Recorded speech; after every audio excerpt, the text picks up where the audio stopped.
मेरी तजवीज तो यह है मिस्टर चेयरमैन, सबसे पहली कि आप 87 रुकनी काबीना का हुजम कम करें। दुनिया की सबसे बड़ी काबीना और सबसे नालायक काबीना इस वक्त पाकिस्तान के ऊपर है। ये जो जजेस हैं, जर्नल हैं, ब्यूरोक्रेट्स हैं और पार्लियामेंटेरियंस हैं, आप इनकी मराद खत्म करें। 60 बुलेट प्रूफ गाड़ियां ये सिर्फ कैबिनेट इस्तेमाल कर रही हैं, जो जजेस और जर्नल और सिर्फ ब्यूरोक्रेसी इस्तेमाल करती है वो इसके अलावा है। अशराफिया के इशरत ये खत्म करना होगा।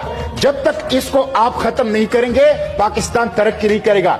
1.5 लाख सरकारी गाड़ियां पाकिस्तान में मुफ्त पेट्रोल इस्तेमाल कर रही है। सरकारी गाड़ियों पर, मराद पर, डीए पर 1 यूनिट बिजली, 1 यूनिट गैस, 1 लीटर पेट्रोल किसी को भी मुफ्त नहीं मिलना चाहिए। गरीब आवाम के ऊपर बोझ डालते हो तो अशराफिया के ऊपर भी बोझ डालो। सबसे बड़ी करप्शन इस वक्त